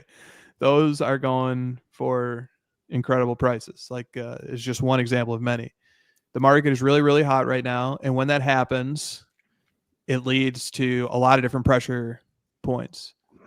And it becomes more obvious when we see like people are very transactional with these cards and they're looking to make money off of them. And as anybody who's trying to collect them, it's even more frustrating to be competing against, dealers and flippers for the cards. So in terms of ratio, I think you're exactly right. Like, I think collectors are a lot quieter and it's a lot harder to spot them. And I think this is an evergreen problem or issue. I don't want to necessarily frame it too negatively, but this is evergreen. People were surely thinking the same thing 30 years ago. Yeah. When people were prospecting on Ken Griffey rookies. Totally. This national is going to be an absolute frenzy. What do you mean? Tell me more.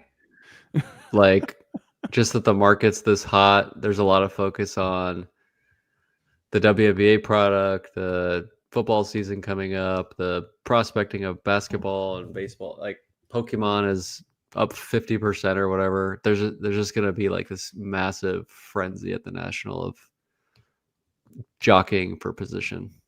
What if there's a massive awakening and people are like, oh shit, like everybody here is trying to sell, or Yep. Yeah. Well, then you come hang out at booth 2323 over by the fire exit. We have couches, we have stools, we'll have plugs for your phone to charge, and we could just talk about cards. You could show us what you brought or bought or what you're looking to sell. We're always looking to look at cards. So yeah. So in this environment, because in a lot of ways we are back in a 2021 or 2022 style environment. Yep. How do you zag in this environment as a collector? Sell. Yeah. Yep. But you just Probably said everyone's looking to sell. That's what his hypothesis. I think it's going to be a lot of action. Yeah, I was just saying what if. Okay. I was just saying what if. If you go to old school on Facebook, it's literally everyone trying to dump their Caitlin Clark autos. But yeah. Yeah. Why? I thought she's so popular. Someone sent me a video of the show floor at Dallas right now, and it was 5 cases of Downtowns and Kabooms. Just waiting for the repacker to walk up and say how much for your booth. Boom. Yeah. Kaboom, actually. Nice. Okay. From Publius 13, your PC player comes over to your house. You are showing him your collection of him, which he finds impressive, but also slightly weird. You just landed a raw copy of his best card, and it is in a one-touch. Your landline rings. That's a phone that plugs into the wall. You step out for a minute. When you return, your favorite player tells you that he hooked you up, and he hands you the card, which he has now signed with a Sharpie. How do you react? Did you see my answer? You said something about the castle doctrine. So you would. So that means you would kill them. Yeah. That's Oh, so castle doctrine is Now you see why I illegal. don't give my theories in our household. No, castle doctrine is illegal. Chris was talking about revealed defense. preference theory, and I invoked the castle doctrine. It's a legal defense that like it's legality. So like I'm within my rights that if someone is harming you or your property, you have a right to defend So your legal defense would be property. Your legal defense would be they harmed your property. Yeah. Nice. Dude, That would be my legal defense. I was really excited to give my answer, something along the lines of, "Sir, I've notified the police; they're on their way." And Christina went up to me. Yeah, I cannot follow that. I'm just gonna let that be the answer. Yeah, I love the castle doctrine. That's my favorite answer of the day. Somebody write that down as a title, please. I'm still reading the ChatGPT definition of castle doctrine, and I'm just so excited about this. Yeah, you should be. No one should come over to my house, pretty much, is what this means. Okay. Christina, put castle doctrine in the chat, pretty please. It says reasonable, sometimes deadly. That's what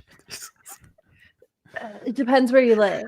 Like in Texas, like castle doctrine includes your car if you're in a parking lot. I just love that it says seize your car, you could be like, you're destroying my property. Now, I am not a lawyer. I am not a defense attorney. I am not a judge. My recommendation to you is what the NRA instructor told me. Get very loud and warn someone before you fire a weapon. Like a bear. Yeah. And you tell them, like, if you don't stop, I'm going to shoot. You don't like stop. I am going to shoot you. And be very loud so that witnesses can confirm that you gave multiple warnings to them before you fired. ChatGPT says some states extend this to vehicle and place of business. Yep. So isn't our place of business could extend. So if I'm selling mixtapes, look, Starbucks walking around, it could my place of business is everywhere. We are remote. We are remote, but I would also say, guess what? Our place of business, July 30th through August 3rd, is booth 2323 at the National. So I don't think Illinois has castle doctrine, but can we get like a castle designed wall or something? Like look, with a big gun just hanging out the window. I'm just saying that if the National ever moves to a state where there's castle doctrine, our booth is going full castle graphic. Okay. Yeah, it's like Illinois is not a castle doctrine state. You have nothing to worry about. It has like the drawbridge, and someone's like, "Can I come in?" And we're like, "Absolutely not." I don't know. Show me your PC first. You collect kabooms? Get out of here. Like an alligator moat, maybe. If somebody showed you their kaboom, maybe they're like injuring you somehow. Yeah, my eyeballs. Okay, let's go. A few more here. Perimeter Collectibles says, how much time needs to pass before people stop referencing a comp as relevant, assuming that there were no sales after it? Those comps live on card ladder forever. You're screwed. Well, here's the thing, too. All right, even if the comp is 10 years old, I can still look at how that comp relates to other cards, and at that time, and I can triangulate a ratio, and then I can figure out what it might be worth today by figuring out what the cards that I'm comparing it to are selling for more recently. So a comp is always, I think, going to hold some weight because you can do that. The word you were looking for was interpolate. Yes, I can interpolate. I heard you bumble around linear again, and you even caught yourself. You're linear, 3 syllables, linear. You were like, let me not say this wrong because I'm going to get made fun of on my team. But I am going to start the campaign that it should be 2 syllables, but we're not there yet. Well, now that you have your own podcast, you are revealing to us as a team how you act without us staring at you. That's right. You guys are still echoing in my head. Your revealed preference is showing. Okay, Coastal Collection 29 says, I just bought my first one of one. How do I cope with the inferiority of the rest of my PC? You upgrade. Just keep upgrading until all you have is one of ones. From Tony, TJ is online. The topic is exit strategy when I click the buy it now. For me, exit strategy is simply projecting how easy and fast it will be to sell a card for at least break even. Basically, exit strategy is how liquid is a card without taking a loss. While typing this, it reminds me of when I try to buy stocks. Every 6 months, I look at every card in the PC to evaluate what needs to go. A few days ago, while looking at the current buy slab pile, thinking about the last pile that sold 6 months ago, I have noticed that they all have one thing in common. For almost every card not being kept, it seems that I forgot to factor in the exit strategy. Note, I do try to factor in exit strategy even for my beloved PC players, but sometimes I forget or ignore it because of true scarcity. Like recently with a Universal Pop 12 1970s $1,300 PC card that will be hard to move down the road because I doubt too many people will care about this player despite the card being cool and rare. So I'm wondering if the three of you and the audience factor in exit strategy when purchasing cards. Thank you and happy Independence Day. First of all, let freedom ring. Let's all celebrate No Kings tomorrow. And second of all, exit strategy. I don't understand the concept. Okay. Dude, we haven't talked about 4th of July. Come on. Is in 19 minutes? It will be the 4th here. It's the birthday of our country. Let's go. It is. Happy 4th. What do you when you buy a card, do you think about whether or not you would be able to sell it for break even or better down the line? I did until you gave me that whole theory about every time I buy something, it's overpriced.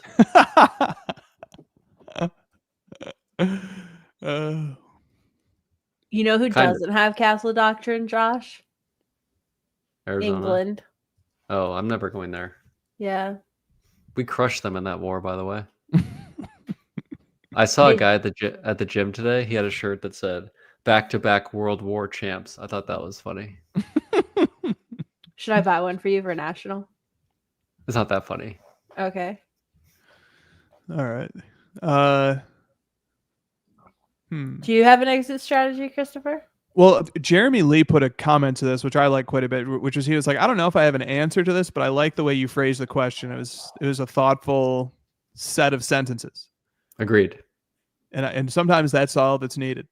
I really don't think about exit strategy, but I think it's a natural byproduct of how I collect. So like if I'm collecting well and my mind is making sound decisions, then probably there are other people out there who agree with me on some level too. Dude, in the chat, Joe Poirot said, "This is making me uncomfortable. Can we talk about Chipotle?" Yeah, that was when I was talking about Castle Doctrine. He's from California. Would you like to give Chipotle a little plug?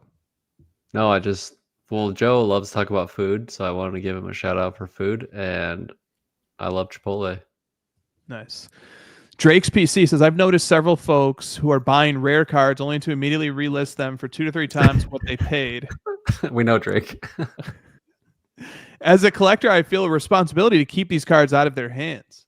My question, if a card of this type comes to auction or becomes available, how do you decide whether to go all in or just watch it sell and then rot on eBay for a 2 to 3x markup? Dude, I gave you guys the solution for this. Don't bid on it and then buy it from the person who wins at the price you would have bid on it. That's the trick. That's right. We had a moment there where we were just discouraging all bidding. Yeah, it's the genius play. Then they list it at 2 to 3x, which gets us back to normal price. All right. Certainly very annoying to say the least. Glenn Rice 90s card says, have funding services and high-end boutique consignment operations become the newest and loudest hobby influencers? I seem to be getting bombarded by these accounts with extensive narratives as to expect a dramatic increase in prices in the rare high-end markets. Some content they put out is interesting, but also I'm smelling serious pumps on entire categories of cards. Just something I'm noticing. Yeah. Yeah, good observation. I I can definitely sense that too. Yep. And caveat emptor. Leather helmet cards. Do you think the art of trading actual card for card deals is an undervalued part of the hobby right now? It feels like everything revolves around comps and cash, but is there still room for that old school spirit of making a deal where both people walk away happy, even if it's not perfectly even? Especially with the current economy tightening wallets, are trades becoming a smarter way for collectors to grow their PC without spending more cash? Or are we losing that part of the hobby to flippers and the sales-focused mindset? Is the psychology of collecting, the nostalgia, the team loyalty, and chasing grails, is that still driving meaningful trades behind the scenes? It's just hard to trade because everything in my PC is in my PC because I really wanted it. So like I'm just never gonna trade it away. I just want more of them. It's really hard to trade. It's hard to find one that works for both sides.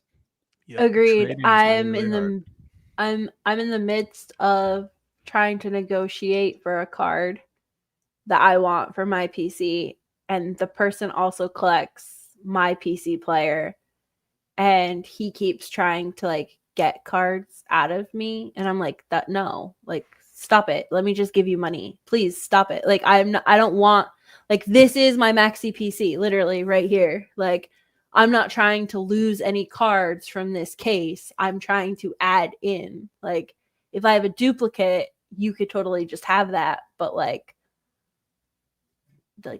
I'm not gonna give you a 1 of 1, even for a 1 of 1. Like just take the cash, please. Yeah, absolutely. And trading is also logistically a little bit more challenging because when you buy a card, it's usually just one shipment. It's the seller shipping cards to a buyer. But when you trade, you got to do 2 different shipments, and that just kind of increases the risk. Who ships first? Do you ship at the same time? What happens if one shipment makes and the other one doesn't? Just it complicates and increases the risk of the logistics just a little bit. But with that said, I think trading's awesome. If you can line up a trade, it really simplifies a lot of things. Yeah. From WWE Gentleman says, which is more impressive and or entertaining? A wide and deep player collector or a big hit collector?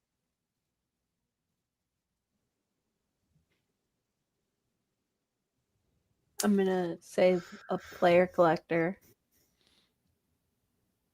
Especially like it's sort of like describing your Kleber collection, which is like you have all these but rainbows and like all these different types of cards. Yeah, but I guess like, does he mean like a big hit player collector? Like, or are you just like, oh, here's a 1 of 1, or like You like can take it however you want to take it because he's not here right now. So you just got to take it. Sometimes you ask follow-ups and don't put the follow-up question and answer into this document. So excuse me for assuming. Okay, we don't want the castle doctrine invoked here, so I don't think it works when you both live in the castle, bud. Right. Okay, good. Did you even read the Castle Doctrine? You're just like, hello, like, plus we don't live in Texas anymore. Everything's overvalued. Unless it's undervalued. Oh. And don't forget everything is undervalued too. Okay. All right. So I don't know. I can tell you the way I collect. I skew more towards the big fancy 1 card rather than 100 really cool cards. Yeah. But I don't know. I like both. I like both. Like if an Instagram page of somebody who has like 500 awesome Alvin Kamara cards shows up, I'm going to enjoy scrolling that page just as much as I enjoy scrolling a page of somebody who has like Kamara's NT Shield autograph and Prism Black 1 of 1. I would get just as much enjoyment out of both, honestly. Maze, go ahead. I love like the next 5 questions. This is so disheartening. Okay, let's go. Maze Sports says, what is your ideal size for a player PC? 25 cards, 10 cards? 10. Yeah. I'm probably closer to like 20 to 30. 1 would be sick though. Yeah. Jake's Sports World. Wait, hold on. Because it's like literally right here. Look at it. Looks like there's an earthquake down there. Yeah, that's what it is. This Wow. is my Kleba PC. Look at that. How many cards? Ballpark. Don't overthink it. Just give a number. $754. Wow, Oh, nice. I don't know.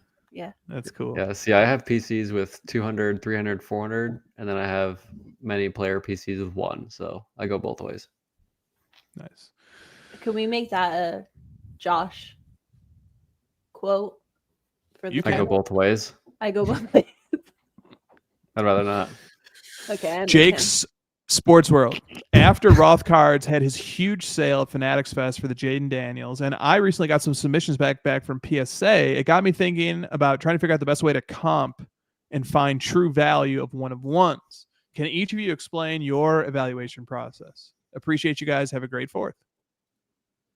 Oof, it's tough. You got to use similar players if you can from the same product, or use that player's different products but similar tiers of products. You got to get creative. Yeah, I agree. It's same player, similar card, or similar player, same card. And then there's also like how much am I willing to pay to keep it out of someone else's PC factor that you need to add into the math. Nice. Yeah. Can I make Josh feel a little bit better about the every card is overvalued bit? Yes, I don't feel bad about it. I just thought it was funny. How dare you talk shit about my collection? Why do comps carry weight? I have the answer. I'm asking rhetorically. I don't want to. I just get to the part where you tell me. Don't you want to beg? Okay. The point is this: comps carry weight theoretically because specifically in the auction setting, the price is not set by the highest bidder; it's set by the second highest bidder. And the winning bid is just the smallest increment over the second highest bidder's bid. So if that winner ever wants to turn around and sell that card, the theory is that there is somebody else who would pay the same amount. They just lost. They were just one increment below you. So the theory behind a comp is that there's proof in the market that at least on that day at that time, somebody bid just one increment below you. And therefore, if you have a copy of this exact same card, there should be somebody else out there who's willing to pay it and buy it at just one increment below the winning bid. False. The theory of the comp. Because, and I don't know. What do you mean false? My process This isn't tonight true or is false. to just push back against everything you say. But if you put your card up for auction, that Josh just sold his copy, and I didn't say put it up for auction.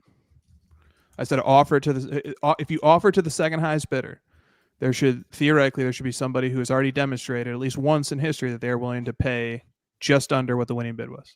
Yeah, but part of the factor was that there was a second person that they were bidding against. That second person has now been removed from the market because they already own the card. Which is true. So if you go into the auction setting, then you want to look at the third highest. But I didn't say that the resale would be in the auction setting.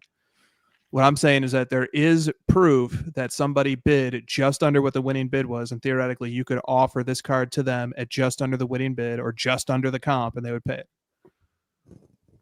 And there is no true or false about that. All right, next question. I mean, it's a hypothesis. I wouldn't say theory.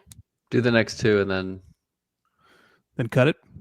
I think so, because I like the next one. Roundtree 13 card says, with so many shows across the country and the cost to travel eating into card money, I wish someone would strap on a camera and go live. Walk me around a card show. Let me peek in these cases. Have the dealers' Instagram show up so that some deals could be made. Is this a bad idea, or is this just a year or two away? This guy's giving away all these amazing business ideas. What a great idea. There's got to be a way to make money in this hobby. Dude, that's a great idea. The problem is it's kind of like Whatnot at shows. Like you're streaming and you're trying to like do the deals with everyone following your stream. That could get messy. You're trying to like coordinate 50 million, 100 people in the stream telling you, turn left. Oh, you missed it. I'll buy this one. What if you just walked around and slowly panned and you showed the dealer and the dealer introduced himself before you went and looked at their cases? But in order to make money, you would either have to be paid by people who finish the deals and like they give you a finder's fee, or you charge them a subscription for that like feed, like a Good points. Patreon video or something. There are some logistical problems, but that's why it's not easy. Definitely a hobby business right there. What would you call that hobby business? The hobby strap-on? What do you guys think about that? That was so much worse than my earlier quote. The HSO? No, like it would be like we strap it on for you. it'd be like the show butler. Oh, the show. Oh, right. Yeah, we show could go that way butler. too. Yeah, we could go that way too. Like, stop being gross. What do you mean? That's what he said. He literally said in his question, strap on a camera and go around live. Nice. You just made a title. I hope you're happy with yourself. All right. You want one more, Josh? Yeah, I like this one. From Bye Bye Baby Cards, please discuss the event used one-of-one tennis racket bat knob card selling for $250,000, becoming the highest male tennis card sale of all time, only to be beaten a day later by a tennis superfractor sale. Did Topps stumble into their own version of the Logo Man debut patch Honey Hole Gold Mine for tennis? Is this a classic case of the hobby's latest speculative sugar high, where a fresh category gets flooded with fast money and even faster FOMO? Also, is Carlos Alcaraz the new Caitlin Clark? Carlos Clark, Caitlin Clackaraz. I just like Andy's questions. Him and I talk shit on Instagram. He's a fun chat. It's a good question. That card was obviously ridiculous. Those guys use like a bunch of rackets per match, so it's not even like a big deal. It's not like a Logo Man where they wear one jersey in a game. Let me squeeze in one more because you'll see why. Two sports cards. If you had to give yourself an efficiency rating for how well you collected this year in regards to your hobby goals, what would it be?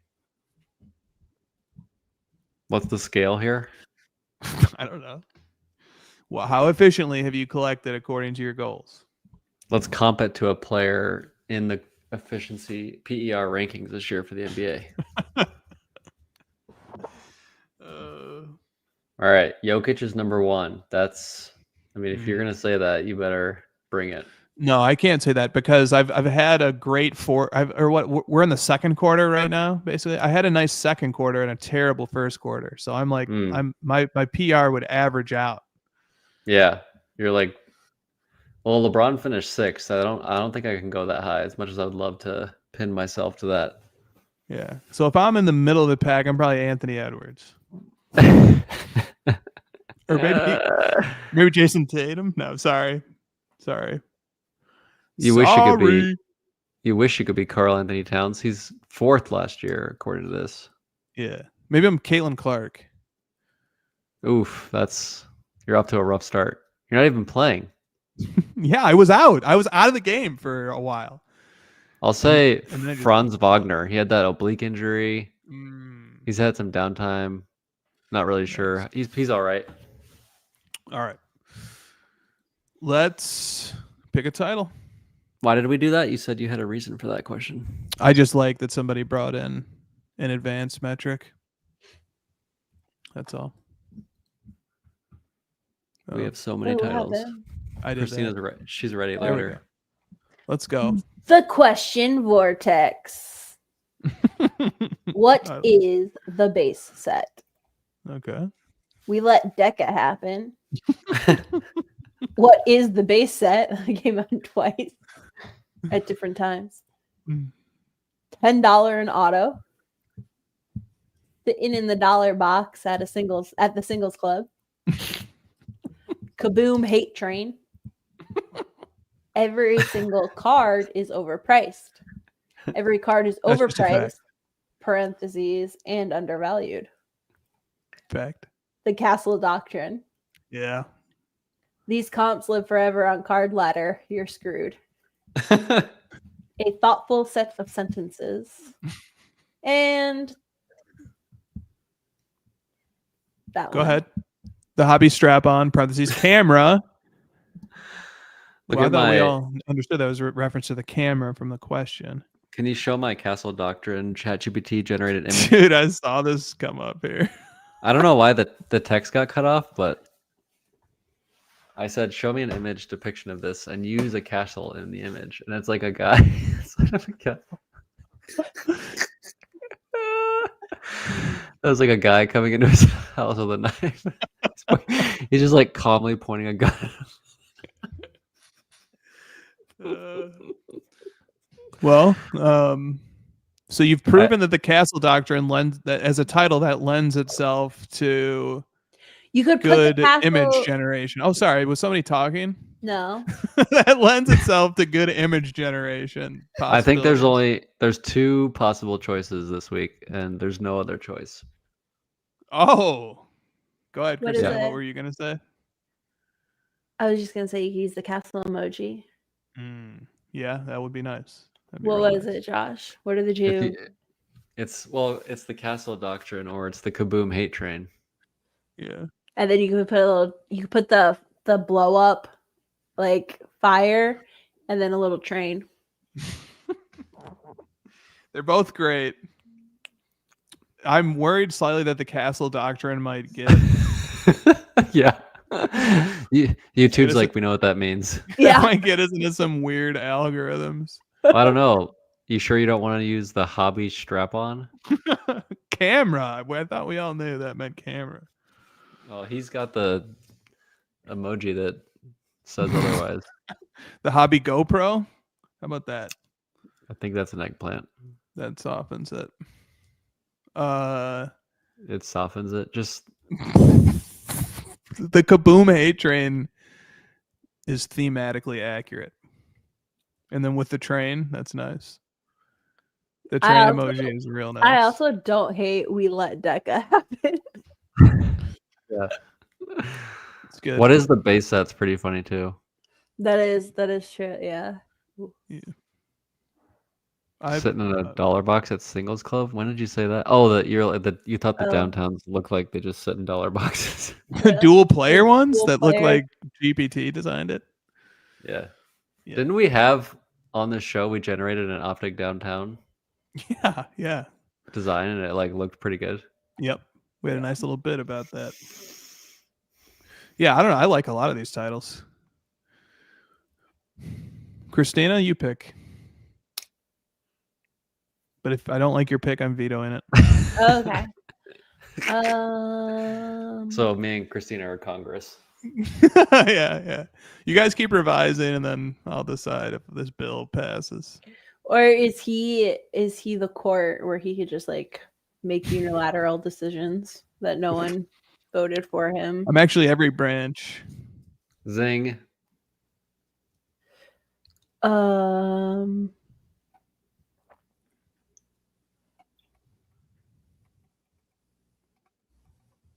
I mean, like Josh said, we built this train.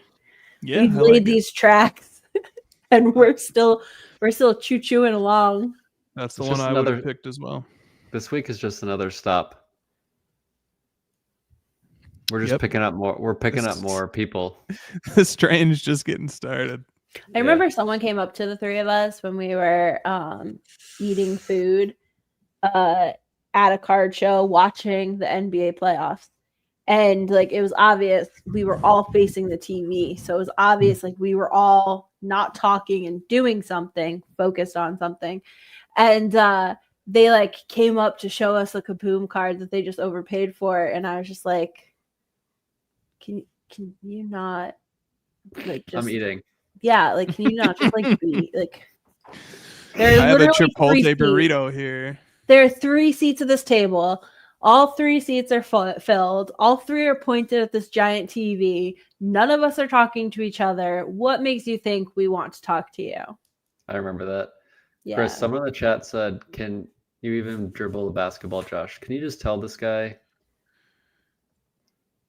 I I'll mean, just- go watch our national video where Josh ran the court. Pretty I'll sure you make were it rain. undefeated on that day.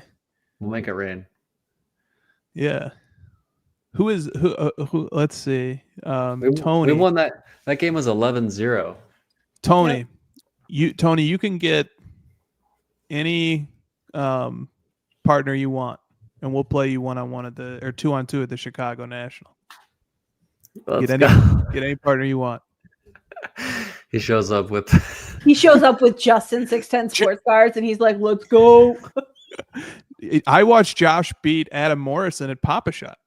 This is true. That's also on video, on the card ladder. And I lost to a child. Yeah, Papa Shot's a very, very specific game. It is, but it's undeniable shooting accuracy. It is it's like mini golf for golfers. Yeah, but it ain't nothing. It ain't nothing. And then you have the footage too. Right into the sports cards nonsense mailbag and ask them. R.I.P. Mint. Indeed, R.I.P. the Mint. George saw that Papa Shot live. Yes, he did. Dude. Yes, he did. Happy 4th to everyone. Enjoy your 4th of July. Yep. Barbecue, swimming, whatever it is. Be safe. Enjoy this country because you don't know how long it's going to be here, just like the crossover. Stop. Be safe and don't hold the fireworks when they're lit, please. Like, keep your 10 fingers. I went to get a haircut today, and one of the women was leaving her shift, and everyone said to her, I hope you have 10 fingers tomorrow. Yeah. It's like, yeah, me too. I saw a tweet last weekend, and it was like, there are numerous people this weekend, and they don't even know it's their last weekend with all 10 fingers. And I was like, ooh, true, but ouch, that hurts. Who was the Giants defensive lineman who blew off some fingers? Pierre-Paul. Jason Pierre-Paul. He didn't let that stop him. That's an inspiration. He came back and played the next year. Yeah, with like a mitt. Yeah, it was like, I think he lost like 2 of his fingers. I also want to say to anyone in Canada that's watching, don't worry, you'll be celebrating with us next year. and Greenland, maybe. Them too. Why not? Just add them all. To the 51 people still on, you guys need to leave now. See you guys next Euros.